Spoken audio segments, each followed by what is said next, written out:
ಕಾರ್ಯನಿರ್ವಹಿಸುತ್ತಿದ್ದಾರೆ. ಹವ್ಯಾಸಿ ಯಕ್ಷಗಾನ ಭಾಗವತರು, ಚೆಂಡೆಮದ್ದಳೆ ವಾದಕರಾಗಿಯೂ ಹಲವಾರು ಸಂಘ ಸಂಸ್ಥೆಗಳಲ್ಲಿ ಕಲಾ ಸೇವೆ ಮಾಡಿರುತ್ತಾರೆ.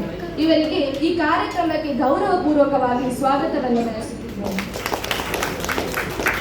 ಶ್ರೀಮತಿ ಮೈಥಿಲಿ ದುಂಡಿರಾಜ್ ಜೋಶಿ ಮಾಳ. ಶ್ರೀಮತಿಯವರು BA B.Ed ಪದವೀಧರೆಯಾಗಿ ಗೌರವ ಶಿಕ್ಷಕಿಯಾಗಿಯೂ ಕಾರ್ಯನಿರ್ವಹಿಸಿದ್ದಾರೆ. ಇವರು ಯಕ್ಷಗಾನದಲ್ಲಿ ಆನಂದ ಗುಡಿಗಾರರ ಶಿಷ್ಯೆಯಾಗಿ ಭಾಗವತಿಕೆಯನ್ನು ಅಭ್ಯಾಸ ಮಾಡಿ ಹವ್ಯಾಸಿಯಾಗಿ ತಮ್ಮ ಕಂಠಸಿರಿಯಿಂದ ಹಲವಾರು ಪ್ರದರ್ಶನಗಳನ್ನು ನೀಡಿರುತ್ತಾರೆ. ಇವರಿಗೆ ಈ ಕಾರ್ಯಕ್ರಮಕ್ಕೆ ಸ್ವಾಗತವನ್ನು ಬಯಸುತ್ತಿದ್ದೇನೆ. ಕುಮಾರಿ ಸ್ನೇಹ ಎಂ ಕಾರ್ಕಳ. ಇವರು ಆಳ್ವಾಸ್ ಕಾಲೇಜಿನ ಪ್ರಥಮ PUC ವಿದ್ಯಾರ್ಥಿನಿ.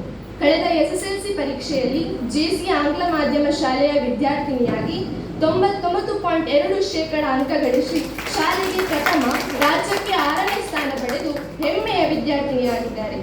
ಕರ್ನಾಟಕ ಸಂಗೀತದಲ್ಲಿ ಜೂನಿಯರ್ ಪರೀಕ್ಷೆಯ ಉತ್ತೀರ್ಣರಾಗಿ ಯಕ್ಷಗಾನದಲ್ಲಿ ಕಲಾರಂಗದ ತರಗತಿಯ ಮಹೇಶ್ ಕನ್ಯಾಡಿ ಇವರ ಶಿಷ್ಯೆಯಾಗಿ ಭಾಗವತಿಕೆಯನ್ನು ಅಭ್ಯಾಸ ಮಾಡಿದ ಯುವ ಭಾಗವತೆಯಾಗಿ ಹಲವಾರು ಪ್ರದರ್ಶನ ನೀಡಿದ ಪ್ರತಿಭೆ. ಇವರಿಗೂ ಕೂಡ ಈ ಸಂದರ್ಭದಲ್ಲಿ ಸ್ವಾಗತವನ್ನು ಬಯಸುತ್ತಿದ್ದೇನೆ. ಹಿಮ್ಮೇಳ ವಾದಕರಾಗಿ ಶ್ರೀ ಆನಂದ ಗುಡಿಗಾರ್ ಕೆರ್ವಾಶೆ ಯಕ್ಷಗಾನ ಗುರುಗಳು ಚೆಂಡೆಯಲ್ಲಿ ಸಾಥ್ ನೀಡಲಿದ್ದಾರೆ. ಇವರಿಗೆ ಈ ಸಂಘಟನೆಯ ಪರವಾಗಿ ಹಾಗೂ ಎಲ್ಲರ ಪರವಾಗಿ ಸ್ವಾಗತ ಬಯಸುತ್ತಿದ್ದೇನೆ.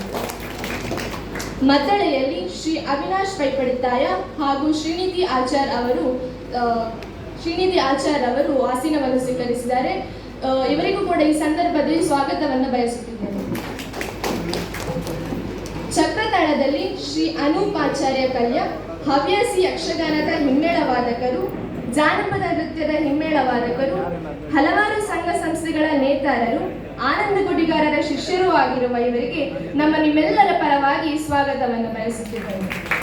ನಿರೂಪಣೆಯಲ್ಲಿ ನಾನು ವಂದನಾ ಗುಡಿಗಾರ್.